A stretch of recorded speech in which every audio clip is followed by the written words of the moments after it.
تاریکی میں گشت کر رہے ہیں، رات کے اندھیرے میں نکل کر جا رہے ہیں، دیکھتے ہیں کہ کس کے گھر میں چولہا جلا، کس کے گھر میں چولہا نہیں جلا۔ حضرت عمر فاروق رات میں ایک گھر کے پاس سے گزرے جہاں ایک بوڑھی عورت کی آواز آ رہی تھی، اور وہ بوڑھی عورت زور زور سے کہہ رہی تھی اپنی بیٹی سے کہ بیٹی اٹھو، بیٹی اٹھو، اندھیرا ہے، اس اندھیرے کا فائدہ اٹھاؤ، ہم لوگ دودھ کا بزنس کرتے ہیں، دودھ بیچتے ہیں، اس لیے دودھ میں پانی ملا دو، بیٹی اٹھو دودھ میں پانی ملا دو۔ وہ بیٹی اٹھتی ہے اور زور سے اپنی ماں سے کہہ رہی ہے کہ ماں میں دودھ میں پانی نہیں ملاؤں گی۔ حضرت عمر نے منادی کی ہے، عمر فاروق کا اعلان ہوا ہے، امیر المومنین نے اعلان جاری کروایا ہے، اگر دودھ میں پانی ملا ہوا کسی کے یہاں ملتا ہے تو ایسے شخص کو کڑی سے کڑی سزا دی جائے گی۔ ماں کہتی ہے بیٹی عمر تھوڑی دیکھ رہے ہیں، اس رات کے اندھیرے میں عمر کو کیا پتا، تو دودھ میں پانی ملا، مجھے تیری شادی کرانا ہے، تیرے لیے اچھا لڑکا دیکھنا ہے، ہمارے پاس غریبی اور غربت کی وجہ سے ہم تیرے ہاتھ پیلے نہیں کر پا رہے ہیں، مجھے تیرا رشتہ بھی تو کرنا ہے، اس لیے اس کام کے علاوہ کوئی اور کام بھی تو نہیں ہے ہمارے پاس، بیٹی تم دودھ میں پانی ملاؤ۔ عمر تھوڑی دیکھ رہا ہے، عمر کو کیا پتا کہ ہم نے دودھ میں پانی ملایا ہے، جاؤ میں کہہ رہی ہوں تم دودھ میں پانی ملاؤ۔ بیٹی چیخ کر کہتی ہے ماں عمر نہیں دیکھ رہا ہے تو کیا ہوا، عمر کا رب تو دیکھ رہا ہے، ہم عمر کے سوال جواب سے تو بچ جائیں گے لیکن قیامت کے دن اللہ کے سوال و جواب سے کیسے بچیں گے، ماں میں دودھ میں پانی نہیں ملاؤں گی، عمر نہیں دیکھ رہا تو کیا ہوا، عمر کا رب تو دیکھ رہا ہے۔ حضرت عمر فاروق کے کان میں یہ آواز جاتی ہے ماں اور بیٹی کی۔ حضرت عمر نے اپنے قاصد سے کہا، اپنے ساتھی سے کہا اس مکان کا نمبر نوٹ کر لو، یہ مکان نمبر نوٹ کر لو، اور صبح جب دربار خلافت میں بیٹھے حضرت عمر، صبح جب دربار خلافت میں بیٹھے حضرت عمر تو ان دونوں کو بلوایا، قاصد کے ذریعے جاؤ اور ماں بیٹی دونوں کو بلا کر لاؤ۔ قاصد آتا ہے، ماں اور بیٹی دونوں سے کہتا ہے کہ تم دونوں کو حضرت عمر آفس میں بلا رہے ہیں، دربار میں بلا رہے ہیں۔ ماں اور بیٹی دونوں آتے ہیں۔ حضرت عمر نے پوچھا ماں سے، بڑھیا سے، کل تم دودھ میں پانی ملانے کی بات کر رہی تھی، کیا ہوا؟ بڑھیا سمجھ گئی کہ حضرت عمر کو پتہ چل گیا، اب مجھے سزا دی جائے گی۔ بڑھیا صفائی پیش کرنے لگی، امیر المومنین ہاں میں نے دودھ میں پانی ملانے کے لیے کہا تھا لیکن میری بیٹی نے دودھ میں پانی نہیں ملایا۔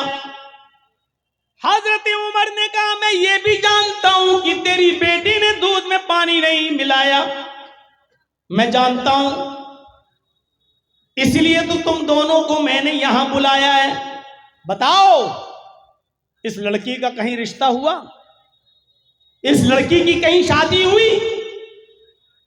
کہا نہیں امیر المومنین، مجھ جیسے غریب لوگوں کو رشتہ کہاں ملتا ہے، غریبی نے مجبور کر دیا، اس لیے ابھی اس لڑکی کا رشتہ نہیں کر پائی، میں کر دوں گی جلدی۔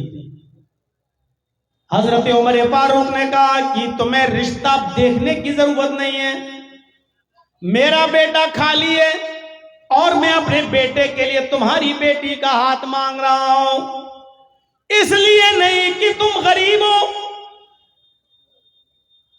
بلکہ صرف اس لیے کہ تیری بیٹی سے شادی اپنے بیٹے کے ساتھ میں اس لیے کر رہا ہوں کیونکہ تیری بیٹی دیندار ہے، یہ عمر سے نہیں عمر کے رب سے ڈرتی ہے، یہ عمر سے نہیں عمر کے رب سے ڈرتی ہے، اور میں یہی چاہتا ہوں کہ لوگ عمر سے نہیں عمر کے رب سے ڈرنے والے بن جائیں۔ تیری بیٹی کو عمر کا خوف نہیں ہے، عمر کے رب کا خوف ہے، اس لیے میری بہو بننے کے لائق ہے، میرے بیٹے کی بیوی بننے کے لائق ہے، میں نے اپنے بیٹے کے لیے تیری بیٹی کو پسند کیا ہے۔ کہنے لگی مذاق مت کرو امیر المومنین۔ حضرت عمر نے کہا نہیں میں مذاق نہیں کر رہا ہوں، مجھے دیندار لڑکی کی ضرورت ہے، جو دینداری میں نے تمہاری بیٹی کے اندر دیکھی ہے۔ حضرت عمر نے اپنے بیٹے کا نکاح اس لڑکی کے ساتھ کر دیا۔ غور کیجئے، نہ حسب و نسب دیکھا، نہ مال دیکھا، نہ حسن و جمال دیکھا، خوبصورتی دیکھی، کچھ نہیں دیکھا، صرف یہ دیکھا کہ وہ لڑکی عمر سے نہیں عمر کے رب سے ڈرتی ہے، دیندار ہے، اللہ والی ہے، نیک ہے۔ حضرت عمر نے اپنے بیٹے کا نکاح اس لڑکی کے ساتھ کر دیا۔ اندازہ لگا سکتے ہیں آپ خیر و برکت آئے کہاں سے آج ہمارے گھروں میں؟ ہم نے دینداری کو معیار بنانا چھوڑ دیا ہے۔ یہ تو لڑکے والوں کو حکم ہے کہ لڑکی کے اندر دینداری دیکھو۔ اب ایک حدیث میں آپ کے سامنے پڑھنے جا رہا ہوں جس میں اللہ کے نبی صلی اللہ علیہ وسلم لڑکیوں والوں سے کہہ رہے ہیں، آئے لڑکیوں والوں، تمہارے پاس جب کوئی دیندار لڑکے کا پیغام آئے تو اس پیغام کو تم رائے گا اور بیکار نہ جانے دینا، تمہیں بھی دیندار لڑکے کے ساتھ اپنی بیٹی کا نکاح کرنا ہے۔ اذا خطب الیکم من ترضون دینہ وخلقہ، اذا خطب الیکم من ترضون دینہ وخلقہ فزوجوہ الا تفعلوہ تکن فتنۃ فی الارض وفساد عریض۔ یہ ہے وہ حدیث، اللہ کے نبی جناب محمد رسول اللہ صلی اللہ علیہ وسلم نے لڑکیوں کے ماں باپ سے فرمایا، لڑکیوں کے ماں باپ کو حکم دیا، آئے لڑکیوں والوں، آئے لڑکیوں کے ولی، آئے لڑکیوں کے سرپرستوں، آئے لڑکیوں کے ماں باپ، جب تمہارے پاس تمہاری بیٹی کے لیے، تمہاری بیٹی سے رشتے کے لیے کسی لڑکے کا پیغام تمہارے گھر پہ آئے اور وہ لڑکا دیندار ہو اور وہ لڑکا بااخلاق ہو، بااخلاق ہو، ترضون دینہ وخلقہ، اس لڑکے کا دین اور اس کا اخلاق تمہیں پسند آ جائے، یعنی اس لڑکے کی دینداری میں تمہیں کوئی شکایت نظر نہ آئے، اس لڑکے کے نیک ہونے میں اور بااخلاق ہونے میں تمہیں کوئی کمی نظر نہ آئے، تو آئے لڑکیوں والوں، اپنی بیٹی کا نکاح اس لڑکے کے ساتھ کر دو، اس کا پیغام اپنے گھر سے خالی مت جانے دینا، اس لڑکے کا پیغام اپنے گھر سے خالی مت لوٹانا، اس کے ارادے کو مت توڑنا، اس کے پیغام کو مت لوٹانا، حسب و نسب دیکھتے ہوئے، اپنی اسٹینڈری دیکھتے ہوئے اس دیندار لڑکے کے ساتھ اپنی بیٹی کا رشتہ ٹھکرا مت دینا، اپنی بیٹی کا نکاح اس لڑکے کے ساتھ کر دینا، فزوجوہ، اپنی بیٹی کا نکاح اس کے ساتھ کر دینا، اور پھر وارننگ دی، کیئرفل کیا، الا تفعلوہ تکن فتنۃ فی الارض وفساد عریض۔ آئے لڑکیوں کے ماں باپ، آئے لڑکیوں والوں، اگر اس لڑکے کا پیغام تمہارے گھر سے خالی چلا گیا، اگر تم نے اپنی بیٹی کا نکاح اس دیندار لڑکے سے نہیں کیا تو زمین کے اوپر فتنہ پھیل جائے گا، تکن فتنۃ فی الارض، زمین پر فتنہ پھیلے گا، وفساد عریض، اور لمبا چوڑا فساد برپا ہو جائے گا، یعنی دیندار لڑکے تمہیں نہیں ملیں گے تو بد کردار بدکماش لڑکوں سے جب تم اپنی لڑکیوں کا نکاح کرو گے تو زمین میں فتنے دیکھو گے، طلاق کے فتنے اور فساد تم زمین کے اوپر دیکھو گے۔ اس لیے دیندار لڑکے کا پیغام اگر تمہاری بیٹی کے ساتھ تمہارے گھر پہ آ جائے تو تمہیں اس کو نا امید نہیں لوٹانا ہے، اس کو ہر حال میں تمہیں اپنی بیٹی کا نکاح اس لڑکے کے ساتھ کر دینا۔ لیجئے صاحب، کتنا زبردست حکم ہے لڑکیوں والوں کو۔ اب صاحب کہو کہ ہاں لڑکا تو نیک ہے، نمازی ہے، تہجد گزار ہے، بہت اچھا ہے، اخلاق بھی اچھا ہے، لیکن میرے سٹیٹس کا نہیں ہے، میری لڑکی اتنی پڑھی لکھی، اس آدمی کے ساتھ نکاح کریں گے؟ اس کے ساتھ غریب ہے، ہم اس کے ساتھ نکاح نہیں کر سکتے۔ اگر اس لڑکے کی دینداری تمہاری سمجھ میں آ رہی ہے، اگر اس لڑکے کا اخلاق تمہاری سمجھ میں آ رہا ہے تو اس کا پیغام لوٹانے کا کوئی حق نہیں ہے. الا تفعلوه تکن فتنة فی الارض. اگر تم نے ایسا نہ کیا اور پیغام لوٹا دیا, اپنی بیٹی کا نکاح اس کے ساتھ نہیں کیا, تو زمین میں فتنہ پھیل جائے گا. وہ فساد عریض, اور لمبا چوڑا فساد کرتا.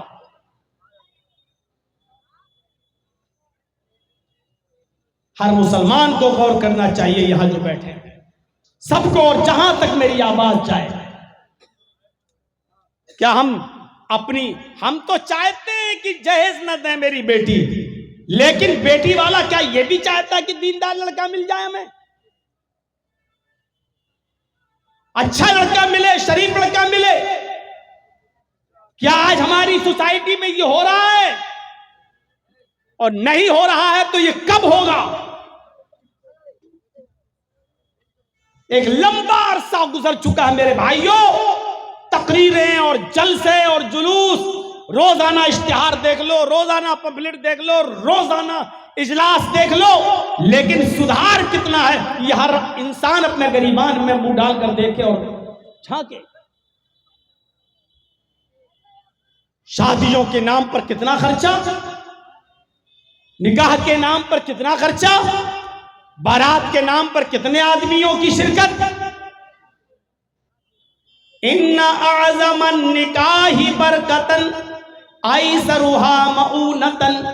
اللہ کے نبی صلی اللہ علیہ وسلم فرماتے ہیں کہ سب سے زیادہ بابرکت نکاح تو وہ ہوتا ہے, ان اعظم النکاح برکتن, برکت کے اعتبار سے سب سے اچھا نکاح اور سب سے بڑا نکاح تو وہ ہے, سب سے زیادہ بابرکت نکاح تو وہ ہے ایسرها مؤونتن, جس کے اندر خرچہ سب سے زیادہ کم ہو, جس کے اندر خرچ سب سے زیادہ کم ہو, وہ سب سے بڑا بابرکت نکاح مانا جاتا ہے, سب سے اچھا نکاح مانا جاتا ہے شریعت کے اندر. لیکن آج ہمارے سماج اور سوسائٹی میں یہ دیکھا جاتا ہے کہ اس نے اپنی بیٹی کی شادی میں کتنا خرچ کیا, اس نے اپنے بیٹے کی شادی میں کتنا خرچ کیا. آج خرچ سے معیار دیکھا جاتا ہے کہ کس کی شادی اچھی ہوئی کس کی بری. اللہ کے رسول نے اچھی اور بری شادی, بابرکت اور غیر برکتی شادی کی نشاندہی بتا دی ہے. آپ نے فرمایا ان اعظم النکاح برکتن ایسرها مؤونتن, برکت کے اعتبار سے سب سے اچھا نکاح وہ ہے, سب سے بڑا نکاح وہ ہے, سب سے بابرکت نکاح وہ ہے جس کے اندر خرچہ سب سے زیادہ کم ہو. یعنی جس شادی میں خرچہ جتنا کم ہوگا وہ اتنا ہی بابرکت نکاح ہوگا. اس کا الٹا مفہوم اگر آپ نکالیں گے تو اس کا الٹا مفہوم یہ نکلے گا, جس نکاح میں خرچہ جتنا زیادہ ہوگا وہ برکت کے اعتبار سے اتنا ہی خالی ہوگا. جس نکاح میں جتنا زیادہ خرچہ ہوگا برکت کے اعتبار سے وہ اتنا کمزور ہوگا. وہ نکاح فضول خرچی ہمارے سماج کو کھا گئی, ہمارے سماج کو چاٹ گئی, ہمیں تحس نحس کر دیا. ارے فضول خرچی تو اچھے کاموں میں بھی جائز نہیں ہے, تو خرافات والے کاموں میں کہاں سے جائز ہو جائے گی؟ فضول خرچی تو اچھے کاموں میں جائز نہیں ہے, اسراف حد سے زیادہ گزرنا تو اچھے کاموں میں بھی جائز نہیں ہے. اگر کوئی آدمی یہ چاہے کہ ہم رات بھر نماز پڑھیں اور کبھی نہ سوئیں, اور روزانہ ہم ہر رات نماز پڑھیں گے, نماز پڑھنا اچھی عبادت ہے, نفل پڑھنا اچھا کام ہے, لیکن اگر کوئی شخص یہ کہے کہ ہم رات بھر روزانہ پڑھیں گے اور کبھی نہیں سوئیں گے تو یہی چیز غلط ہو جائے گی اور یہی چیز ناجائز ہو جائے گی. آپ کو معلوم ہونا چاہیے حضرت کعب ابن مالک رضی اللہ تعالیٰ عنہ کی جب توبہ قبول ہوتی ہے, وہ جو غزوہ تبوک میں شامل نہیں ہو سکے تھے کسی وجہ سے, سستی کی وجہ سے نہیں جا سکے, اندازہ لگا سکتے ہیں آپ کعب ابن مالک, اللہ کے رسول صلی اللہ علیہ وسلم کو حکم ہوتا کعب ابن مالک کا بائیکاٹ کرو, ان کا بائیکاٹ کر دیا جاتا ہے. 2 مہینے تک ان کا بائیکاٹ رہتا, 50 دن تک ان کا بائیکاٹ رہتا ہے. پھر ایک دور آتا ہے کہ مسجد سے بھی ان کو حکم دیا جاتا ہے کہ آپ مسجد میں بھی نہیں آئیں گے. لوگوں کو حکم دیا جاتا ہے کہ کوئی بھی آدمی سلام کا جواب نہیں دے گا, کعب ابن مالک سے مصافحہ نہیں کرے گا, ہاتھ نہیں ملائے گا. کعب ابن مالک کے اوپر کیا گزر رہی تھی. پھر ایک دن آتا ہے ان 50 دنوں میں کہ کعب ابن مالک کو حکم ہوتا ہے کہ اپنی بیوی سے الگ ہو جاؤ. کہنے لگے اللہ کے نبی کیا میں اپنی بیوی کو طلاق دے دوں؟ فرمایا نہیں، طلاق مت دو، بس اپنی بیوی سے خدمت نہ لو، اپنی بیوی کو سے الگ رہو. نہ پانی منگوا سکتے ہو، نہ کھانا اپنے پاس منگوا سکتے ہو، آپ اپنی بیوی سے بھی بات نہیں کر سکتے ہو. انہوں نے اپنی بیوی کو اپنے مائکے بھیج دیا. 50 دن ان حالت میں گزرتا ہے. حضرت کعب ابن مالک کہتے ہیں کہ میرے لیے یہ 50 دن اتنی مشکل سے گزرے کہ میں سوچتا تھا زمین پھٹ جائے، میں اس کے اندر دھس جاؤں، میں زندہ کیوں؟ کبھی میں کسی سے سلام کرتا تھا تو کوئی میرے سلام کا جواب بھی نہیں دیتا تھا، کیونکہ اللہ کے نبی صلی اللہ علیہ وسلم نے لوگوں کو منع کر دیا تھا. 50 دن کے بعد ان کی توبہ قبول ہوتی ہے اور اللہ تعالیٰ نے وحی نازل کی. اللہ کے نبی کو بتا دیا کہ اللہ نے کعب ابن مالک کی توبہ کو قبول کر لیا. اب ان کو مسجد میں بلائیے اور آپ بھی ان سے مصافحہ کیجئے، ان سے معانقہ کیجئے اور لوگوں کو بھی ان سے ملنے دیجئے. اللہ تعالیٰ نے ان کی اس غلطی کو معاف کر دیا. جو غزوہ تبوک میں وہ نہیں جا سکے تھے، اللہ نے ان کے اس غلطی کو معاف کر دیا. آپ بھی معاف کر دیجئے. ایک قاصد آتا ہے اور کعب ابن مالک سے کہتا ہے کعب، اللہ کے نبی نے آپ کو بلایا ہے، مسجد کے اندر موجود ہیں، نبی اکرم نے آپ کو بلایا ہے، اللہ تعالیٰ نے آپ کی توبہ کو قبول کر لیا. حضرت کعب کہتے ہیں کہ اس سے بڑا خوشی کا دن میرے لیے کوئی دن نہیں تھا. دوڑتے ہوئے مسجد کے اندر آئے، اللہ کے نبی جناب محمد رسول اللہ سے مصافحہ کیا، آپ سے معانقہ کیا، آپ کے گلے لگ گئے. مارے خوشی میں کہنے لگے اے اللہ کے نبی آج میں اتنا خوش ہوں کہ دل کرتا ہے کہ اپنا سارا کا سارا مال صدقہ کر دوں. صدقہ کرنا کتنی بڑی عبادت ہے، صدقہ کرنا کتنا اچھا کام ہے، صدقہ کرنا کتنا اچھا کام ہے. لیکن اللہ کے نبی صلی اللہ علیہ وسلم نے فرمایا امسک علیک بعض مالک. آئے کعب ابن مالک، تم اپنا سارا کا سارا مال صدقہ نہیں کر سکتے ہو، سارا کا سارا مال اللہ کی راہ میں خیرات نہیں کر سکتے ہو. اپنے پاس کچھ مال روک لو تاکہ تم دوسروں کے سامنے ہاتھ نہ پھیلاتے پھرو، تم دوسروں کے سامنے بھیک نہ مانگتے پھرو. حضرت کعب ابن مالک کہتے ہیں جب میری توبہ قبول ہوئی تو میں نے اللہ کے رسول سے کہا آج میں اتنا خوش ہوں کہ میں اپنا سارا کا سارا مال اللہ کی راہ میں صدقہ کرنا چاہتا ہوں. صدقہ کرنا اچھا کام، لیکن اللہ کے نبی نے یہاں پر بھی ان کو روک دیا اور فرمایا کہ سارا کا سارا مال صدقہ نہیں کر سکتے. یعنی تم فقیر بن جاؤ گے، محتاج بن جاؤ گے. جب اچھے کام میں فضول خرچی جائز نہیں ہے، اچھے کام کے اندر اسراف جائز نہیں ہے، تو شادیوں میں، بیاہ کے اندر اور دیگر ناجائز کاموں کے اندر فضول خرچی کرنا کہاں سے جائز ہو جائے گا؟ ہم اپنے معاشرے پر نظر ڈالیں، ہم اپنے سماج پر نظر ڈالیں، ہم اپنی سوسائٹی پر نظر ڈالیں. ہم برے کاموں میں فضول خرچی کر رہے ہیں، جبکہ اسراف، فضول خرچی تو اچھے کاموں میں بھی جائز نہیں. سعد ابن ابی وقاص کا معاملہ سنا ہوگا اور نہ سنا ہو تو سنیے. سعد ابن ابی وقاص کی ایک ہی بیٹی تھی. سعد ابن ابی وقاص کی ایک ہی بیٹی تھی، بیمار ہو گئے. اللہ کے نبی ان کی عیادت کے لیے ان کے گھر پہنچے. جب اللہ کے نبی سعد ابن ابی وقاص سے ان کے ملنے کے لیے، عیادت کے لیے ان کے گھر پہنچے تو وہ بڑے خوش ہوئے سعد ابن ابی وقاص اور کہنے لگے اللہ کے نبی صلی اللہ علیہ وسلم میری ایک ہی بیٹی ہے اور اللہ کا شکر ہے کہ اللہ نے مجھے بہت مال سے نوازا ہے، اللہ نے مجھے بہت دولت سے نوازا ہے، میرے پاس کسی چیز کی کمی نہیں ہے، اس لیے میں اپنا سارے کے سارے مال کی وصیت کرنا چاہتا ہوں. کیا میں اپنے سارے مال کی وصیت کر دوں؟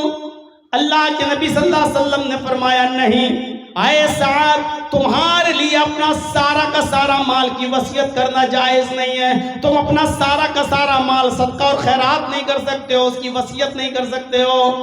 حضرت سعد ابن ابی وقاص نے فرمایا اے اللہ کے نبی 2/3 کی، 2/3 کی، 2/3 اپنے مال کا 3 حصہ کر لیں اور 2 حصے کی وصیت کر دوں؟ اللہ کے نبی نے فرمایا آئے سعد تم 2/3 کی بھی وصیت نہیں کر سکتے ہو۔ کہا اللہ کے نبی پھر آدھا مال، یعنی ہمارے پاس جتنا مال ہے آدھا مال میں صدقہ و خیرات کر دوں، آدھے مال کی میں وصیت کر دوں اور آدھا اللہ کی راہ میں دے دوں؟ اللہ کے نبی صلی اللہ علیہ وسلم فرماتے ہیں سعد ابن ابی وقاص تم آدھے مال کی بھی وصیت نہیں کر سکتے ہو، آدھا بھی نہیں، ایسا کرنا بھی تمہارے لیے جائز نہیں ہوگا۔ تب حضرت سعد ابن ابی وقاص نے فرمایا اے اللہ کے نبی کیا 1/3 کی 1/3 کی وصیت کر دوں؟ یعنی میرے پاس جو مال ہے 1/3 کو اللہ کی راہ میں صدقہ کر دوں اور 2/3 جو ہے وہ ہمارے اہل و عیال میں بیوی بچوں میں یہ تقسیم ہو جائے گا، یعنی 1/3 کی تو ہم وصیت کر سکتے ہیں۔ اللہ کے نبی نے فرمایا ہاں اے سعد 1/3 کی 1/3 کی وصیت تم کر سکتے ہو، لیکن یہ بھی زیادہ ہے۔ 1/3 کی وصیت تم کر سکتے ہو لیکن یہ بھی زیادہ ہے۔ میرے بھائیوں یہاں سے اندازہ لگائیے صدقہ و خیرات کرنا ایک اچھا کام ہے، دینی کام ہے، غریبوں اور مسکینوں میں دینا یہ اچھا کام ہے، دینی کام ہے، لیکن اللہ کے نبی حضرت سعد کو سارا کا سارا مال صدقہ نہیں کرنے دے رہے ہیں، 2/3 بھی نہیں کرنے دے رہے ہیں، آدھا مال بھی صدقہ نہیں کرنے دے رہے ہیں۔ جب 1/3 کی اجازت مانگی کہ 1/3 کی میں وصیت کر دیتا ہوں اور 2/3 میرے انتقال کے بعد میرے ورثہ میں تقسیم ہوگا، تب اللہ کے نبی نے فرمایا ہاں ٹھیک ہے 1/3 کی وصیت کر سکتے ہو، یہ تمہارے لیے جائز ہے لیکن یہ بھی زیادہ ہے۔ اب ہم اور آپ اندازہ لگائیں صدقہ و خیرات ایک اچھا کام ہے لیکن فضول خرچی اس میں بھی اسراف زیادہ جائز نہیں ہے۔ جب نیک اور اچھے کام میں اسراف جائز نہیں ہے تو کہاں جائز ہوگا؟ قرآن کی ایک آیت اور دیکھیے وَعَلَى الْمَوْلُودِ لَهُ رِزْقُهُنَّ وَكِسْوَتُهُنَّ بِالْمَعْرُوفِ۔ یہاں اندازہ لگائیے گا، ایک مرد ہے اس نے اپنی بیوی کو طلاق دے دی، ذرا غور سے سنیے گا مسئلہ، میں جانتا ہوں کہ اب رات کے 12 بجے کے بعد بیٹھنا لوگوں کا مشکل ہو گیا ہے، لیکن آپ بیٹھے ہیں اور میں ہوں، اس لیے یہ رات کے 2:30 اور 2:45 بجے تک یہ بڑی ہمت کی بات ہے، تھوڑا سا ٹائم مجھے اور دیجئے، بڑا ایک زبردست مسئلہ بتانے جا رہا ہوں، غور سے سنیے گا۔ ایک مرد ہے اس نے اپنی بیوی کو طلاق دے دی، چھوٹا بچہ ہے جو دودھ پیتا ہے، طلاق کے بعد بیوی شوہر سے الگ ہو گئی، بچہ تو مرد کا مانا جاتا ہے، بیٹا یا بیٹی جو بھی ہے بچہ تو باپ کا ہے، شرعاً باپ کا ہے۔ اب یہاں کیا کہا جا رہا ہے؟ ماں سے کیا کہا جا رہا ہے؟ عورت سے، کہ تمہاری گود میں تمہارے شوہر کا بچہ ہے، لیکن باپ نے یعنی شوہر نے طلاق دے دی ہے، عورت چاہے تو اس بچے کو اپنے شوہر کی گود میں ڈال دے، لے تیرا بچہ تو سنبھال، میں جا رہی ہوں، تو نے تو مجھے طلاق دے دی، تیرا بچہ میں کیوں پالوں؟ جائز ہے، ماں کہہ سکتی ہے یہ، کیونکہ بچہ باپ کا مانا جائے گا۔ وہ الگ بات ہے کہ آج کل کی عدالتیں فیصلہ کر دیتی ہیں اور بچے سے پوچھتی ہے بیٹا تم کس کے پاس رہنا چاہتے ہو، بچے نے کہہ دیا ماں کے پاس، تو ماں کے پاس رکھا جاتا ہے، اور بچے نے کہہ دیا باپ کے پاس، تو باپ کے پاس رکھا جاتا ہے۔ وہ آج کی عدالتوں کا معاملہ الگ ہے، لیکن شرعاً بچہ باپ کا ہے۔ اب باپ کو حکم ہے کہ تم نے اپنی بیوی کو طلاق تو دے دی ہے، لیکن بچہ چونکہ چھوٹا ہے وہ اپنی ماں کا دودھ پیتا ہے، اس لیے بچہ تو اپنی ماں کا دودھ ہی پیے گا۔ یہاں عورت کو حکم ہے کہ وہ اپنے بچے کو دودھ پلانے سے منع نہیں کرے گی، اگرچہ وہ شوہر کا ہے، لیکن جب تک دودھ پیے گا تب تک عورت اس بچے کو دودھ پلائے گی، 2 سال دودھ پلائے گی۔ اور باپ کو حکم یہ دیا جا رہا ہے کہ جب تک وہ بچہ اپنی ماں کا دودھ پیے گا اس وقت تک اس کے کھانے کا، پینے کا، پہننے کا خرچہ پورا کا پورا باپ اٹھائے گا، شوہر اٹھائے گا اس کا۔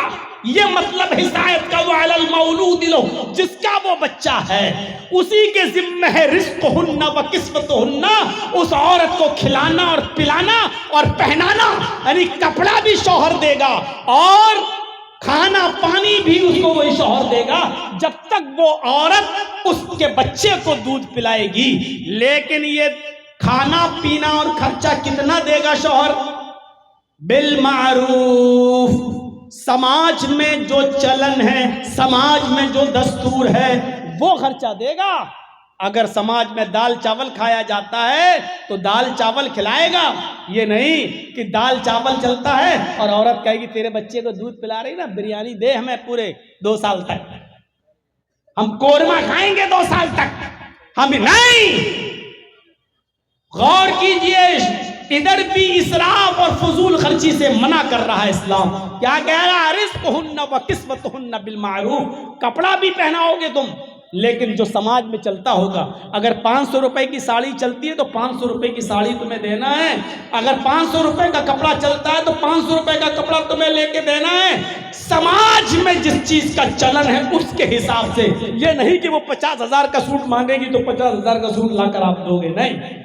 تو یہاں پر بھی اسراف سے منع کیا ہے۔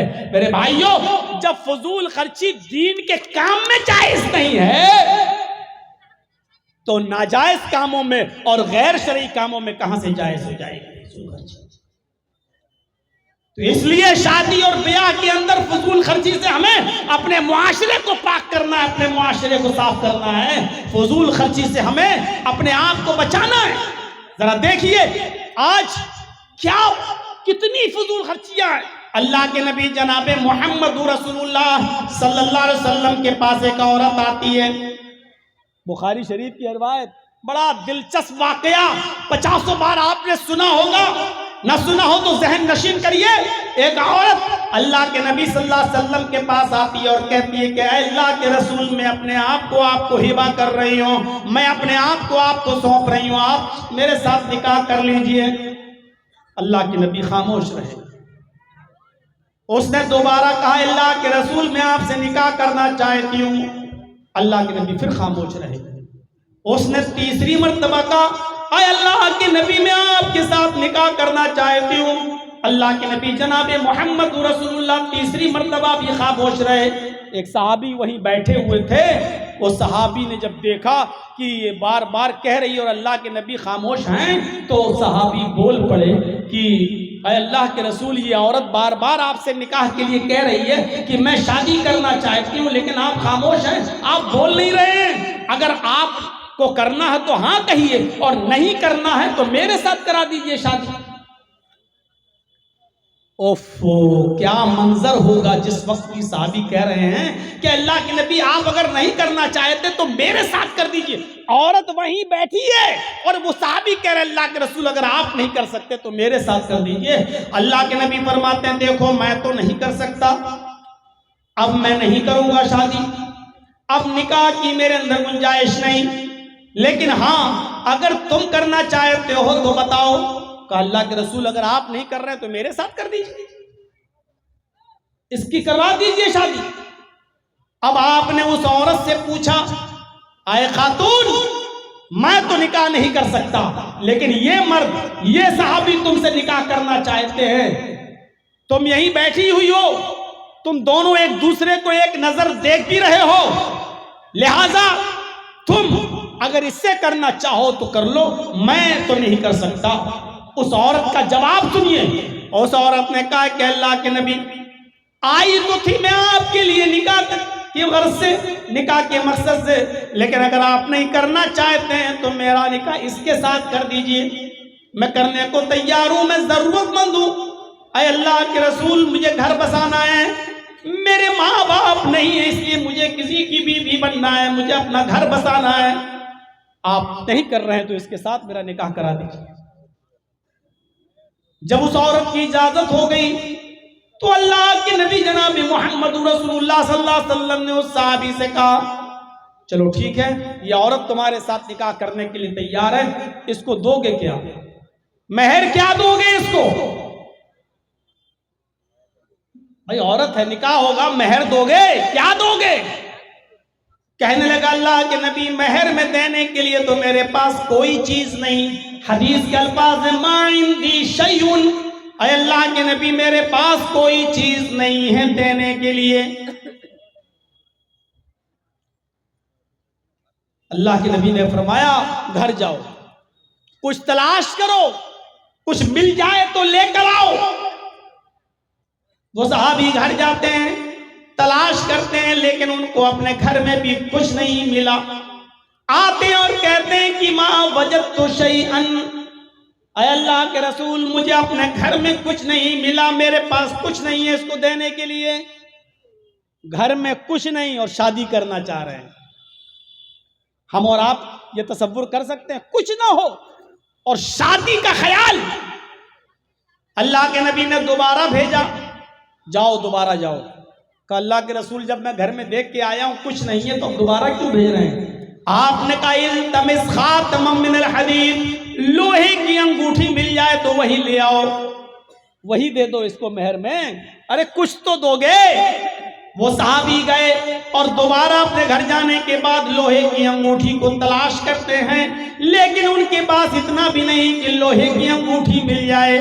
وہ آتے ہیں اور کہتے ہیں ما وجدت خاتما من الحدید، اے اللہ کے رسول لوہے کی انگوٹھی بھی مجھے نہیں ملی، میں لوہے کی انگوٹھی بھی نہیں دے سکتا، میرے پاس دینے کے لیے لوہے کی انگوٹھی بھی نہیں ہے.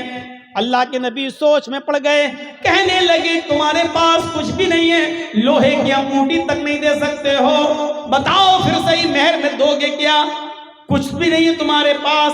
کہنے لگا اللہ کے رسول ایک چیز ہے میرے پاس، اگر وہ مہر دینے میں کام آ جائے تو میں تیار ہوں. آپ نے کہا کیا؟ اب اس نے جو چیز بتائی اس کو سوچ کے آپ دنگ رہ جائیں گے.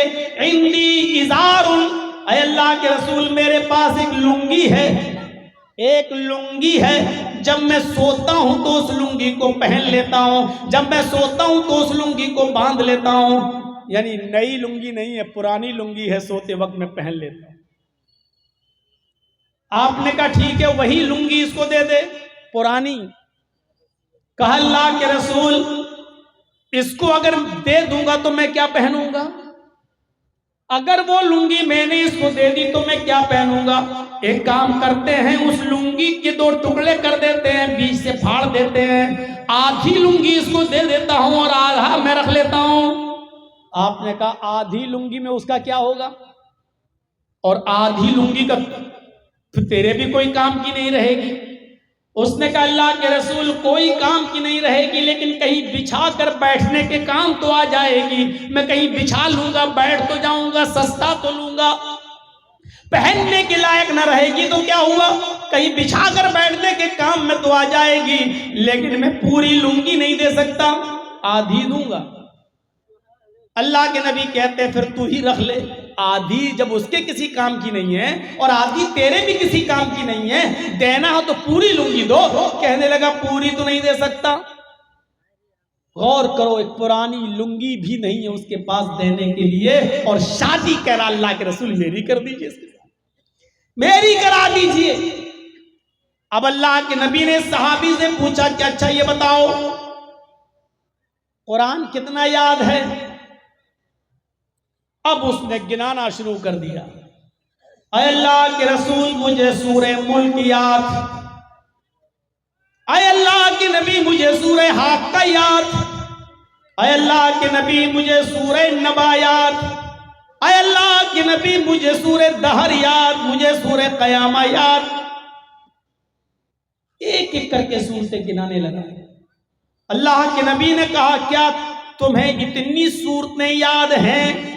کہا ہاں اللہ کے رسول مجھے یہ صورتیں یاد ہیں. آپ نے فرمایا کیا یہ صورتیں تو اپنی ہونے والی بیوی کو یاد کرا دے گا؟ کیا یہی صورتیں تو اس عورت کو جو تیری بیوی بننے جا رہی ہے کیا تو اس کو یاد کرا دے گا؟ کہنے لگا ہاں. آپ نے اس عورت سے پوچھا کہ اے خاتون تیرے ہونے والے شوہر کے پاس مال دینے کو کچھ نہیں ہے لیکن قرآن کی اتنی صورتیں اس کو یاد ہیں، اگر میں انہی صورتوں کو مہر بنا دوں اور تیرا شوہر تجھے یہ صورتیں یاد کرا دے تو کیا تو اسی کو مہر ماننے کے لیے تیار ہے؟ کیا اسی کو تو قبول کرنے کے لیے تیار ہے؟ کیا اسی کو تو ایکسپٹ کرنے کے لیے تیار ہے؟ اس نے کہا اے اللہ کے رسول، جس عورت کے نکاح میں قرآن کی یہ صورتیں مہر بن جائیں، جس عورت کے نکاح میں قرآن کی یہ صورتیں مہر بن جائیں، اس سے زیادہ پاکیزہ نکاح، اس سے زیادہ بابرکت نکاح کس کا ہو سکتا ہے؟ مجھے منظور ہے اے اللہ کے نبی، میرا نکاح اس مرد کے ساتھ کر دیجئے اور یہ مجھے قرآن کی صورتیں یاد کرا دے، یہی میرا مہر ہو جائے گا۔ تب اللہ کے نبی جناب محمد رسول اللہ نے اس آدمی کا نکاح پڑھایا، اس عورت کے خدا ولی بن گئے اور اس کا نکاح کرا کر اس عورت کو وہیں رخصت کر دیا۔ یہ سادگی ہے اسلام کے اندر، یہ سنجیدگی ہے اسلام کے اندر۔ نہ بارات کا پتہ، نہ مہندی کا پتہ، نہ ابٹھنے کا پتہ، نہ 400 اور 500 آدمیوں کی، 200 300 آدمیوں کی بارات کا ٹھکانہ۔ میرے بھائیوں، وہیں بیٹھے بیٹھے معاملہ حل ہو گیا اور نکاح کر دیا گیا اور رخصتی بھی ہو گئی۔ نہ لڑکے کو جہیز لینا پڑا، نہ لڑکی کو جہیز دینا پڑا۔ یہ ہے اسلام کی سنجیدگی، یہ ہے اسلام کی سادگی۔ اسی لیے نکاح پر زور دیا ہے اسلام نے کہ غریبی حائل نہ ہو اور رکاوٹ نہ بنے۔ کسی غریب کو بھی یہ کہنے کا موقع نہیں ملنا چاہیے کہ غریبی کی وجہ سے میرا نکاح نہیں ہو رہا ہے۔ کسی غریب لڑکی کو یہ کہنے کا موقع نہ ملے کہ میرے ماں باپ کے پاس مال نہیں جس کی وجہ سے ہم شادی نہیں کر رہے ہیں۔ غور کرو، اس لڑکی کا تو باپ نہیں ہے، اس کی ماں نہیں ہے، اس کا بھائی نہیں ہے، لیکن پھر بھی اس کا نکاح ہوا اور ولی اللہ کے رسول بن گئے، لیکن نکاح ہوا۔ میرے بھائیوں، اسلام میں ہر لڑکی کو نکاح کی اجازت ہے، صرف مال مت دیکھیے اور دولت مت دیکھیے۔ معاشرے میں شادی کو اتنا آسان کریے، نکاح کو اتنا آسان کریے کہ کوئی بھی کنوارا لڑکا اور کوئی بھی کنواری لڑکی باقی نہ رہ جائے۔ یہی سماج کو پاک اور صاف رکھنے کا سب سے بہتر طریقہ ہے۔ عمریں بڑھانا، 30 سال کی عمر تک پہنچ کر شادیاں نہ کرنا، میرے بھائیوں، معاشرے کو ڈینجر پوزیشن میں چھوڑنے کے مترادف ہے۔ یاد رکھنا، سماج میں جو لوگ 28-30 سال کے اور شادیاں نہیں ہو رہی ہیں، برا مت مانیے گا۔ سماج کے لوگوں کو خطرہ محسوس ہونا چاہیے ایسے لوگوں سے، اور ایسی لڑکیوں سے بھی خطرہ محسوس ہونا چاہیے جو 25-25 30 سال کی ہو گئی اور ابھی تک نکاح نہیں کر رہے ہیں۔ ان کی ذمہ داری بنتی ہے سماج کے اوپر اور سوسائٹی کے اوپر کہ وہ نکاح کرائیں۔ وَأَنكِحُوا الْأَيَامَ مِنكُمْ وَالصَّالِحِينَ مِنْ عِبَادِكُمْ وَإِمَائِكُمْ۔ اے سماج والو، اے سوسائٹی والو، اے محلے والو، اے قریے والو، اے گاؤں والو، اے بستی والو، تمہارے سماج میں، تمہارے درمیان، تمہارے بیچ میں جو بھی بے نکاح والے لوگ، چاہے وہ لڑکے ہوں یا لڑکی، مرد ہو یا عورت، جن کی شادیاں نہیں ہوئی ہیں، جن کے نکاح نہیں ہوئے ہیں، جو بے نکاحے ہیں، تم ان کا نکاح کرا دو۔ اللہ رب العالمین نے یہاں نوجوانوں کو حکم نہیں دیا کہ تم شادی کر لو۔ بستی والوں کو، قریے والوں کو، گاؤں والوں کو، سماج والوں کو، جس معاشرے میں ہم اور آپ رہتے ہیں، اس معاشرے کو، سماج کو اللہ نے کہا کہ تم دیکھو کہ تمہاری بستی میں کون غیر شادی شدہ ہے۔ جو بالغ ہو چکے ہیں، چاہے وہ لڑکا ہو یا لڑکی، مرد ہو یا عورت، امیر ہو یا غریب، جو بھی غیر شادی شدہ ہیں، تم ان کا نکاح کرا دو، تم ان کی شادیاں کرا دو۔ اس سے اندازہ لگائیے شادی کی اہمیت دیکھیے کتنی زیادہ ہے۔ اللہ سماج کو کتنا پاکیزہ بنانا چاہتا ہے، کتنا صاف ستھرا رکھنا چاہتا ہے۔ یہ تو حکم دیا ہے سماج کو اور سوسائٹی کو، بستی کو، گاؤں کو، کہ تم ان کا نکاح کرواؤ۔ اور ایک اور حکم،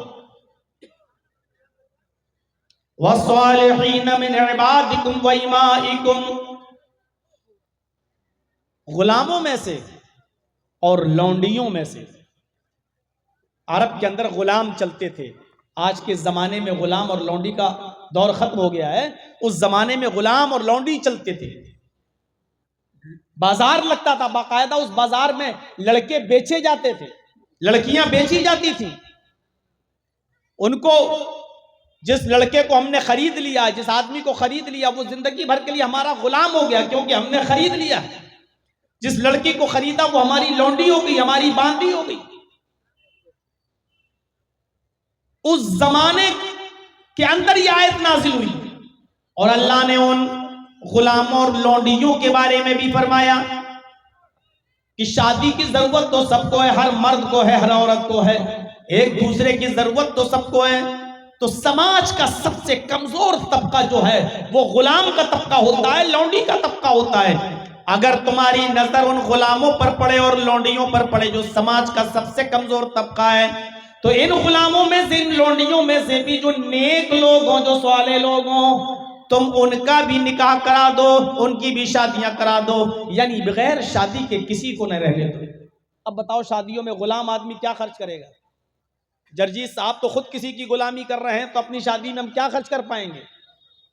ایک لڑکی خود کسی کی لونڈی ہے, خادمہ ہے, اس کا نکاح ہو رہا ہے, تو اس کے گھر والے کیا خرچ کر پائیں گے؟ وہ تو خود ہی لونڈی ہے.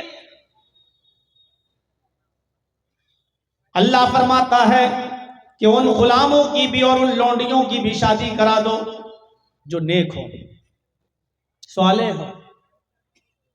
اور آگے بہت زبردست بات کہی اللہ نے, ان یکونوا فقراء, اگر یہ فقیر ہوں گے, غریب ہوں گے, تنگ دست ہوں گے, مفلس ہوں گے, ان کے پاس خرچہ اٹھانے اور پیسہ خرچ کرنے کی گنجائش نہیں ہوگی, تنگ دست ہوں گے, تو اس سے بھی مت گھبراؤ. یغنہم اللہ من فضلہ, اللہ ان کو اپنے فضل سے غنی کر دے گا, اللہ ان کو اپنے فضل سے امیر بنا دے گا, مالدار کر دے گا. یعنی غریبی کی وجہ سے کوئی شادی کرنے سے رہ جائے, یہ سب سے بڑا ظلم ہوگا اس طبقے پہ. آج ہم شادی اسی لیے تو نہیں کرتے ہیں نا, ارے اپنے پیروں پہ کھڑے ہو جائیں گے تب کریں گے, جب ہم کمانے لگیں گے تب کریں گے, جب ہمارے ہاتھ میں کچھ ہوگا تب ہم کریں. یہی سوچ تو آج ہماری ہو گئی ہے نا. یہاں اللہ کہہ رہا ہے ان یکونوا فقراء, نکاح تم کرا دو, یہ مت سوچو کہ یہ فقیر ہیں, یہ غریب ہیں, یہ تنگ دست ہیں, یہ بدحال ہیں, یہ اپنی بیوی کو کیا کھلائے گا, جب اس کی شادی ہو جائے گی تو اس لڑکی کو کیا کھلائے گا, کیا پلائے گا, کیا پہنائے گا. ان یکونوا فقراء, اگر یہ فقیر ہوں گے, تنگ دست ہوں گے, غریب ہوں گے, یغنہم اللہ من فضلی, تو اللہ ان کو اپنے فضل سے غنی کر دے گا, اللہ ان کو اپنے فضل سے امیر بنا دے گا. شادی کرانا تمہارا کام ہے, بس نکاح کرانا سماج و سوسائٹی کا کام ہے, ان کو کھلانا اور پلانا یہ اللہ رب العالمین کے ذمہ ہے. یہ مت سوچو کہ یہ ہونے والی بیوی کو کیا کھلائے. یہ جھمیلے تو ہم نے پالے ہیں کہ اتنا سونا ہونا چاہیے, اتنا چاندی ہونا چاہیے, اتنا جہیز ہونا چاہیے, اتنا بینک بیلنس ہونا چاہیے.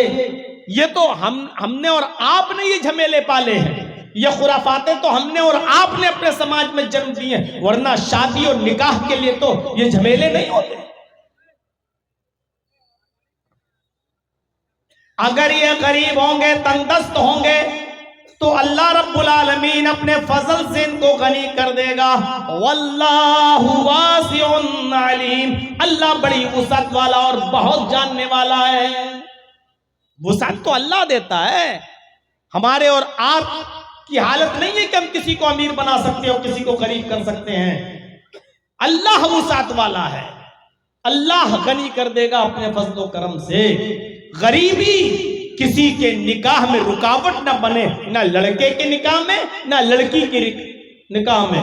کوئی لڑکی والا یہ نہ سوچے کہ ہم اپنی بیٹی کو کیا دیں گے, ہماری بیٹی, ہمارے پاس تو کچھ نہیں, ہمیں بیٹی کے ہاتھ پیلے کرنا ہے, کیسے جائے گی یہ, ہم کیسے اس کا نکاح کریں گے. یہ غریبی کی وجہ سے سماج میں کوئی لڑکی بیٹھی نہ رہے. آپ اندازہ لگا سکتے ہیں قرآن کی اس آیت نے سارے جھمیلے ختم کر دیے، کتنا زیادہ نکاح پہ ابھارا ہے۔ ان چیزوں پر غور کرو۔ سب سے پہلے اللہ نے کہا کوئی بھی کنوارا لڑکا اور کنواری لڑکی بے نکاح کے نہیں رہ جائیں، جیسے ہی وہ بالغ ہوں ان کا نکاح کرا دو۔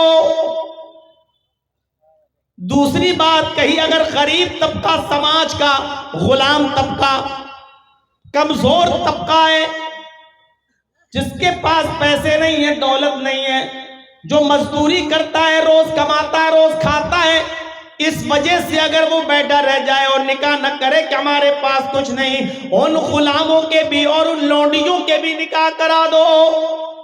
اور اس کے بعد پھر اللہ تبارک و تعالیٰ نے فرمایا ہے کہ فقیری رکاوٹ نہ بنے، غریبی رکاوٹ نہ بنے، تم نکاح کرا دو، اللہ ان کو اپنے فضل سے امیر کر دے گا، اللہ اپنے فضل سے ان کو غنی کر دے گا۔ مسند احمد کی ایک روایت ہے بڑی دلچسپ۔ ایک صحابی اللہ کے نبی کے پاس آئے اور آ کر کہا کہ اللہ کے رسول، بہت تنگ دستی ہے، بہت غریبی ہے، کچھ نہیں ہے میرے پاس، میں کوئی کام کرنا چاہتا ہوں، کوئی کام بتا دیجئے مجھے، میں کروں۔ گھر میں بالکل غریبی کی وجہ سے بہت برے حالات ہمارے گزر رہے ہیں۔ تو اللہ کے نبی جناب محمد رسول اللہ صلی اللہ علیہ وسلم نے ان سے پوچھا، کیا تمہارا نکاح ہو گیا ہے؟ اب غور سے سنیے، اللہ کے رسول پوچھتے ہیں کیا تمہاری شادی ہو گئی، کیا تمہارا نکاح ہو گیا؟ تو وہ صحابی کہنے لگے نہیں اللہ کے رسول، میرا نکاح نہیں ہوا، میری شادی نہیں ہوئی۔ تو آپ نے اس سے کہا کہ تیرے گھر میں برکت آئے تو کیسے آئے؟ تیری تو شادی نہیں ہوئی ہے، تم غریبی کی شکایت لے کے میرے پاس آئے ہو، جاؤ نکاح کر لو، شادی کر لو۔ کہا کہ اللہ کے رسول شادی کرنے سے گھر میں برکت ہو جائے گی؟ کہا ہاں، جاؤ۔ وہ صحابی گئے اور انہوں نے نکاح کر لیا۔ اب غور سے سنیے گا، جب نکاح کر لیا تو ایک ہفتے کے بعد آئے، 15 دن کے بعد آئے، 15 دن کے بعد کہا اللہ کے رسول نکاح کر لیا ہے، آپ نے کہا کچھ حالات سدھرے؟ اللہ کے رسول اور برے حالات ہو گئے، آپ نے نکاح کرا دیا، ہم پھنس گئے۔ ارے ابھی کم سے کم آزاد تھے، تھوڑا بہت تو جو ملتا تھا کھا لیتے تھے، اب تو شادی شدہ ہوں، جو مجھے ملتا تھا وہ بیوی کو کھلا دیتا ہوں، اور میں تو اب کچھ نہیں مل رہا مجھے، اب تو بیوی کی بھی ذمہ داری ہو گئی ہے، اور حالات ویسے کے ویسے۔ اب کوئی کام بتائیے اللہ کے رسول، اب تو شادی شدہ ہو گیا ہوں، بڑی تنگدستی ہے میرے گھر میں۔ اللہ کے نبی نے تھوڑی دیر سوچا، اور سوچنے کے بعد آپ نے ان سے فرمایا، اے نوجوان ایک کام کرو، تم ایک نکاح اور کر لو۔ کہا اللہ کے رسول آپ کیا کہہ رہے ہیں؟ ایک شادی کر لی میں نے، انجام دیکھ لیا، اب آپ کہہ رہے ہیں ایک اور کر لو؟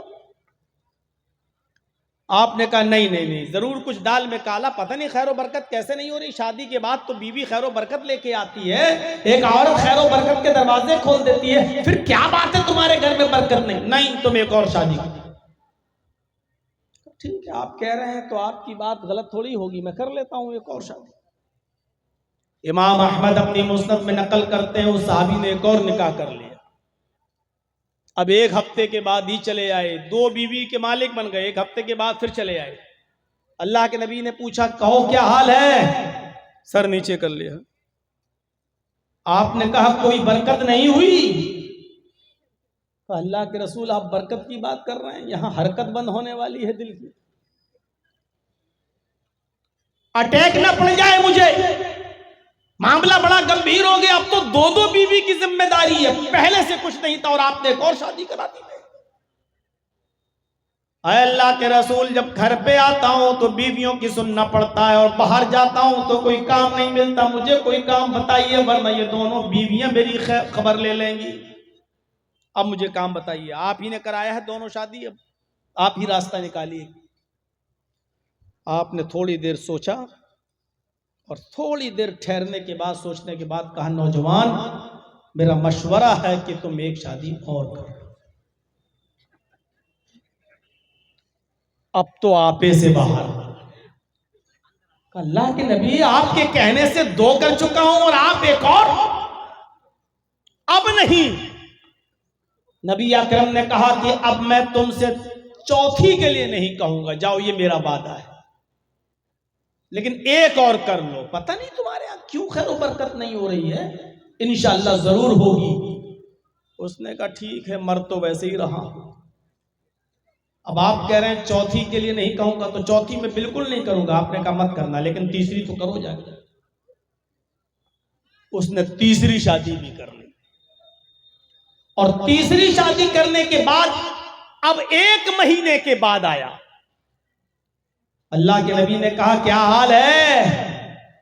پہلی شادی کی تو 15 دن کے بعد آئے، دوسری شادی کی تو ہفتے بھر بعد چلے آئے، تیسری شادی کی تو اب 1 مہینے کے بعد، کیا حال ہے؟ کہ اللہ کے رسول الحمدللہ بڑا اچھا حال ہے، بہت اچھی گزر رہی ہے، خیر و برکت۔ کہ اللہ کے رسول برکت ہی برکت، وہ کیسے؟ کہا اللہ کے نبی تیسری بیوی جو میرے گھر میں آئی وہ ایک ہنر جانتی ہے، وہ کھجور کے پتوں سے چٹائی بنانا جانتی ہے، کھجور کے پتوں کو بن کر چٹائی بناتی ہے، اور وہ ایک چٹائی روز بنا لیتی ہے، 1 درہم کی انکم ہو جاتی ہے، پورا گھر کھاتا ہے۔ میری تیسری بیوی نے پہلی بیوی کو بھی سکھا دیا اور دوسری بیوی کو بھی سکھا دیا، اب تینوں مل کے کام کر رہی ہیں، ہمیں روزانہ 3 درہم کی انکم ہو رہی ہے، 1 خرچ ہوتا 2 بچاتا ہوں۔ اللہ کے نبی نے فرمایا اور تم کیا کر رہے ہو؟ آپ کیا کرتے ہو؟ کہ اللہ کے رسول اب میں کیا کروں گا، بیویاں کما تو رہی ہیں ماشاءاللہ سب کچھ ٹھیک ہے، میں تو خالی بیٹھا رہتا ہوں۔ آپ نے کہا کہ تمہاری بیوی جو کام جانتی ہے کام تم بھی سیکھ لو، 1 درہم کی اور مزید انکم ہوگی، اور اگر کوئی بیوی طلاق لے لے یا چھوڑ کے چلی جائے تو کم سے کم تم اپنا پیٹ خود تو پال سکتے ہو، یہ ہنر تمہیں معلوم ہوگا، تو بھیک تو نہیں مانگو گے، در در کی ٹھوکریں تو نہیں کھاؤ گے، تم یہ ہنر خود بھی تو سیکھ لو گے، اپنا پیٹ خود بھی تو پال لو گے، جاؤ یہ کام تم بھی سیکھ لو۔ تو پورا واقعہ بتانے کا مقصد یہ تھا کہ شادی کرنے کے بعد انسان کی فقیری اور غریبی اور تنگدستی مٹ جاتی ہے۔ ہمارے معاشرے اور سماج میں شادی کے بعد غریبی آ جائے تو یہ ضرور کمی ہے، یا تو ہم نے جہیز کی ڈیمانڈ کی ہے، یا ہم نے شادیوں میں خرافاتیں مچائی ہیں، یا ہم نے طریقہ رسول کو چھوڑ کر اور شریعت محمدی سے انحراف کر کے ہم نے شادی کی ہے، اس لیے آج ہمارے گھر میں خیر و برکت نہیں ہو رہی ہے۔ إِن يَكُونُوا فُقَرَاءَ يُغْنِهِمُ اللَّهُ مِنْ فَضْلِهِ، اگر وہ فقیر ہوں گے تو اللہ ان کو اپنے فضل سے غنی کر دے گا، اللہ ان کو اپنے فضل سے امیر کر دے گا، اللہ ان کو اپنے فضل سے نواز دے گا، یہ بتایا قرآن نے۔ ہوٹل خالی پڑا ہوا ہے، جن کو کھانے کی ضرورت ہے کھانے کے لیے جا سکتے ہیں، ہوٹل خالی ہو گیا 2 کنٹل میٹ بچا ہوا، اس لیے آپ ضرور جائیں کھانے۔ کچھ سستا کریں گے تب نہ جائے گا آدمی، رات کے 2 بجے کچھ گھٹائیے تب آدمی جائے گا وہاں۔ تو میرے بھائیوں شادیوں کے بعد تو خیر و برکت ہوتی ہے، لیکن یہاں ہم دیکھ رہے ہیں کہ ہمارے پاس یہی شکایت ہے آدمی کماتا نہیں ہے, ہماری بیٹی رہے تو کیسے. کتنی شکایتیں. ہم لوگوں سے پوچھو میرے بھائیوں, کتنی پنچایتوں میں جانا پڑتا ہے, کتنے معاملوں میں بیٹھنا پڑتا ہے. میاں بیوی کے آپس میں تعلقات خراب ہیں تو وہاں پنچایتوں میں جانا پڑتا ہے اور معاملوں کو حل کرانا پڑتا ہے. یہی شکایتیں سننے میں ملتی ہیں. یہ شراب پیتا ہے, کماتا نہیں ہے, ڈانٹتا ہے, کچھ کام نہیں کرتا ہے, یہ نہیں کرتا ہے, اور ہم لوگ بیچ بچاؤ کرانے کے لیے گھر بن جائے گرہستی ٹوٹے نہیں, یہی معاملے حل کرتے رہے. تو شادی کی اہمیت بہت زیادہ ہے, نکاح کی اہمیت بہت زیادہ ہے. اس لیے کوشش یہ کرنی چاہیے کہ سماج اور سوسائٹی کے اندر کوئی شخص بے نکاح والا نہ رہ جائے. سماج کو کوشش کرنا چاہیے. 25 سال 26 سال 28 سال عمر ہو رہی ہے, ابھی تک شادی نہیں کر رہا ہے. پورے گاؤں والوں کو اس کی فکر ہونی چاہیے کہ اس لڑکے سے خطرہ ہے. سماج کے لڑکیوں کو, سوسائٹی میں رہنے والی بچیوں کو, اور جو لڑکی 20 22 25 سال کی ہو چکی ہے, شادی نہیں ہو رہی ہے, گاؤں والوں کو سوچنا چاہیے کہ اس لڑکی سے بھی فتنہ ہے. اس لیے جہاں تک ہو سکے لڑکے اور لڑکیوں کا جلدی سے نکاح کروایا جائے اور پورا سماج اس کار خیر میں, اس نیک کام میں جٹ جائے. جہاں تک ہو سکے لڑکوں کے لیے لڑکیوں کا, اور لڑکیاں جو جوان ہو چکی ہیں ان کے لیے لڑکوں کا انتظام کیا جائے اور ان کا نکاح کرایا جائے. سماج میں جتنے لوگوں کا نکاح ہو جائے گا اور جتنی جلدی نکاح میں ہم کریں گے, ہمارا سماج, ہماری سوسائٹی اتنی زیادہ پاک رہے گی اور اتنی زیادہ مطہر رہے گی اور پاک و صاف رہے گی. سماج کو پاک اور صاف رکھنے کے لیے ضروری ہے کہ نوجوان لڑکے اور لڑکیوں کی شادی کرائی جائے. اللہ کے نبی جناب محمد رسول اللہ صلی اللہ علیہ وسلم نے فرمایا, نوجوانوں کو کیا حکم دیا, شادی کا مقصد کیا ہے؟ یا معاشر الشباب من استطاع منکم الباء فلیتزوج فإنہ اغض للبصر واحسن للفرج.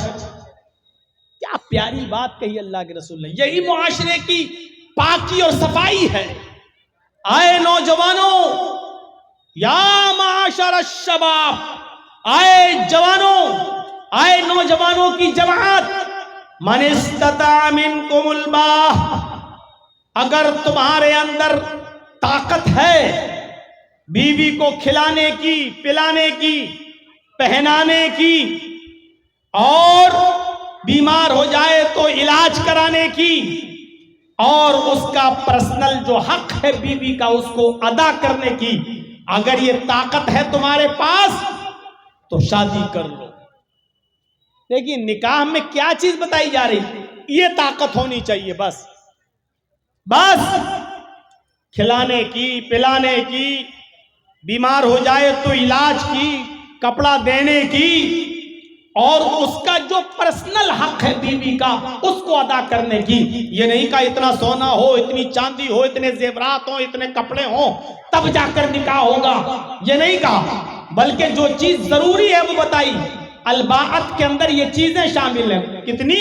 کھلانا, پلانا, بیمار ہو تو علاج کرانا, اور کپڑا دینا, اور اس کا پرسنل حق. اگر یہ تم ادا کر سکتے ہو فَلْيَتَزَوَّجْ, تو تم نکاح کر لو. اور اس کے بعد نکاح کا فائدہ بتا دیا. نکاح کیوں کیا جاتا ہے, اس کی وجہ کیا ہے؟ فَإِنَّهُ أَغَضُّ لِلْبَصَرِ وَأَحْسَنُ لِلْفَرْجِ. نکاح کرنے کے بعد انسان کی نگاہیں جھک جاتی ہیں. اغض للبصر, شادی سے انسان کی نگاہیں, نکاح کرنے والے کی نگاہیں جھک جاتی ہیں.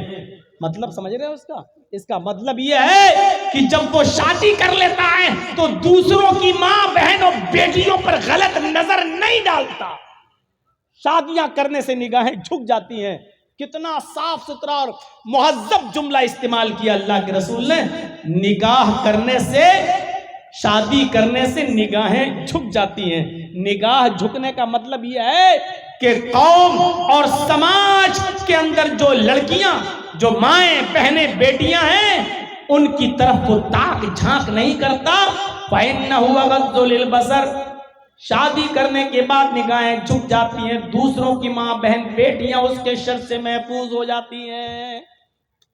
اور دوسرا فائدہ وَأَحْسَنُ لِلْفَرْجِ, اور شادی کرنے کے بعد نکاح کرنے والے کی شرمگاہ کی حفاظت بھی ہوتی ہے، یعنی پھر وہ غلط جگہ پر منہ نہیں مارتا پھرتا ہے، شادی کے بعد یہ پاکیزہ رشتہ اس کے ساتھ ہو جاتا ہے۔ میرے ساتھیوں غور کیجئے نکاح پر کتنا ابھارا ہے۔ ابھی آئیں گی باتیں آگے کہ نکاح میں کیا ہونا چاہیے اور نکاح میں کتنی سادگی ہونی چاہیے اور نکاح کے اندر ضروری چیزیں کیا کیا ہیں، اور ہمارے سماج میں 25 سال سے زیادہ کا عرصہ ہو چکا ہے میرے بھائیوں تقریریں کرتے ہوئے، اور پورے بہار میں یہی وہ جگہ ہے جہاں جرجیت صاحب کی سب سے پہلی تقریر پورے بہار میں کہیں ہوئی تھی تو یہی ہوئی تھی تیتواری میں، جب مولانا توحید صاحب نے ہم کو یہاں بلایا تھا، وقت بھی تھا۔ سوچئے کہ اس دور سے لے کر اب تک کتنا سال کا عرصہ گزر چکا ہے، اور پوچھا جائے تو اتنے سالوں کے عرصے میں ہمارے درمیان چینجنگ کیا آئی ہے، ہمارے درمیان تبدیلی کیا آئی ہے؟ نہ جہیز میں کمی آئی، نہ شادیوں میں سادگی آئی، بلکہ اس زمانے کے حساب سے جہیز لیا اور دیا جاتا تھا، اور آج کے زمانے میں اس جہیز میں اضافہ اور ہو گیا ہے۔ اس زمانے میں سائیکل کی ڈیمانڈ زیادہ تھی، آج کے زمانے میں موٹر سائیکل کی ڈیمانڈ، یعنی بڑھا ہے گھٹا نہیں ہے۔ ہمارے ہر سماج اور سوسائٹی میں اس بات پر غور ہونا چاہیے۔ کیا چیزیں دیکھنا چاہیے لڑکی کے اندر اور کیا چیزیں دیکھنا چاہیے لڑکے کے اندر؟ آئیے 2 حدیثیں آپ کے سامنے پڑھتا ہوں۔ پہلے لڑکی کے اندر کیا دیکھا جائے، اور دوسری حدیث لڑکے کے اندر کیا دیکھا جائے۔ حدیث آپ کے سامنے رکھتا ہوں۔ تنکح المرأۃ لأربع لمالها ولحسبها ولجمالها ولدينها فاظفر بذات الدین۔ عام طور پر لڑکیوں کے اندر یہ 4 چیزیں دیکھی جاتی ہیں جن کو دیکھ کر لوگ شادیاں کرتے ہیں۔ تنکح المرأۃ لأربع لمالها، مال دیکھ کر شادی کرتے ہیں لوگ، کیا ملے گا، اور سب سے پہلے مال کا ہی ذکر ہوا کیونکہ آج سب سے پہلے یہی چیز دیکھی جا رہی ہے، ملے گا کیا۔ اور ایک مثال دیتا ہوں میں، اکثر تھوڑی سخت ہے لیکن دینا پڑتا ہے۔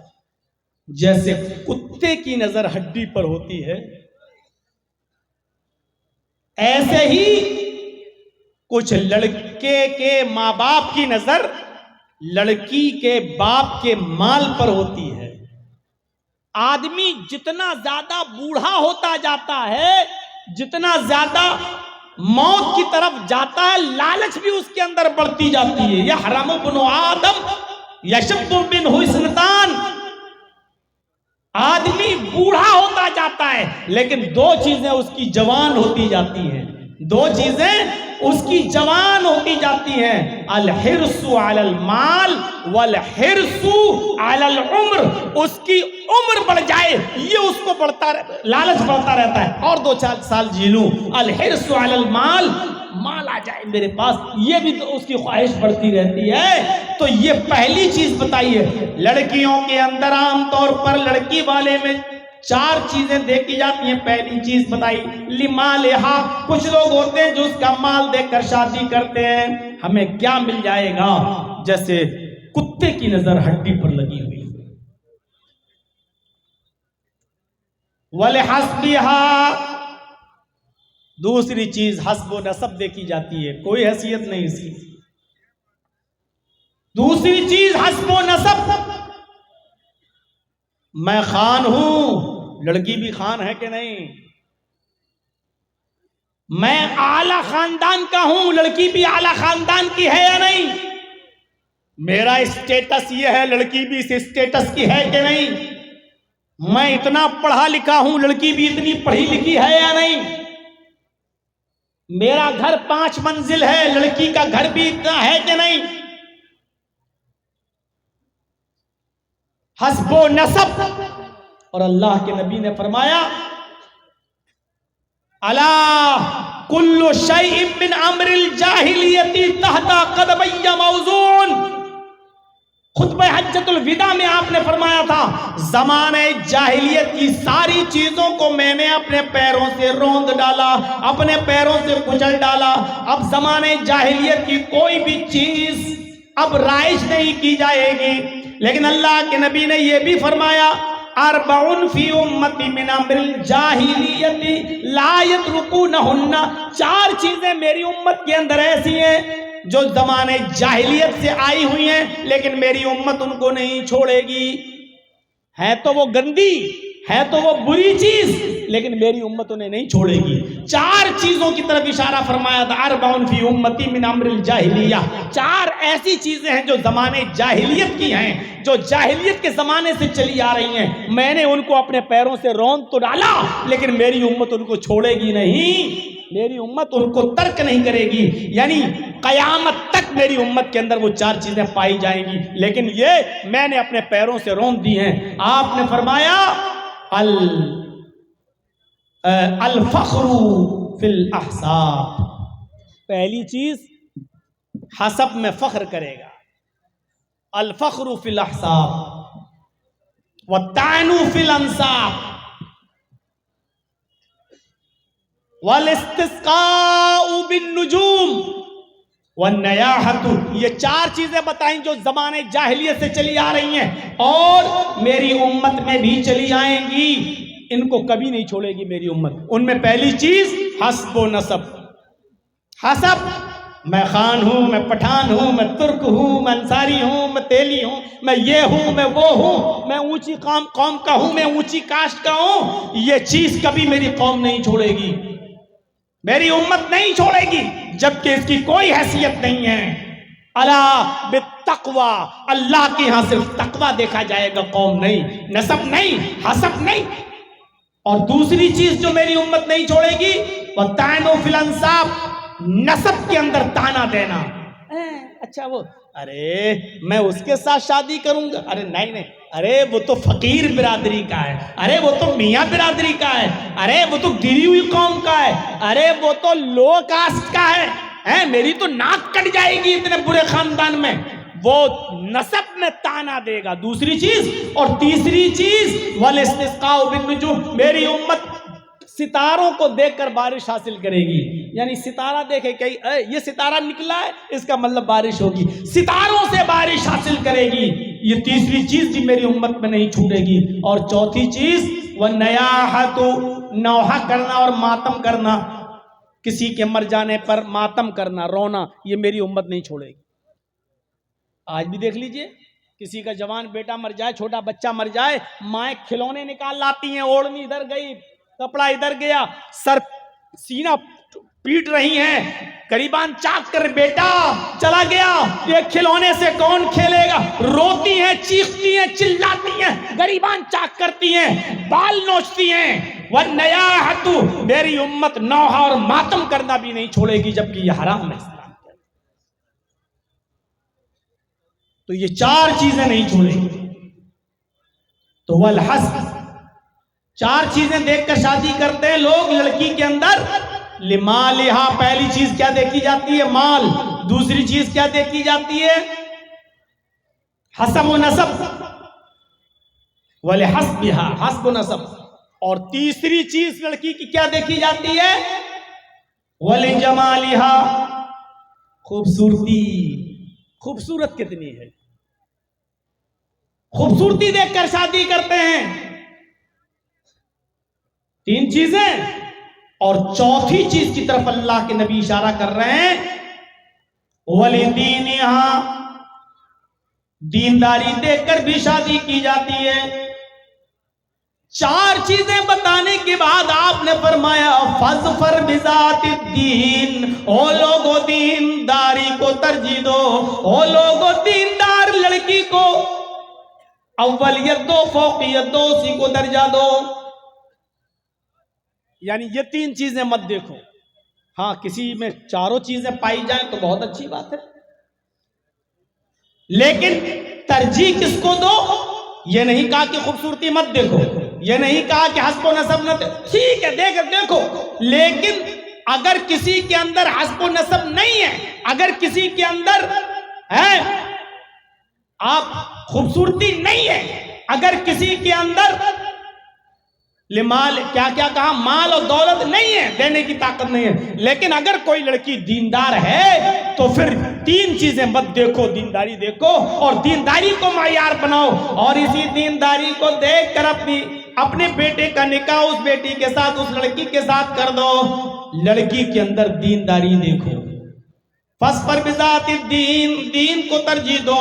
حضرت عمر فاروق کا وہ مشہور واقعہ آپ کو معلوم ہوگا،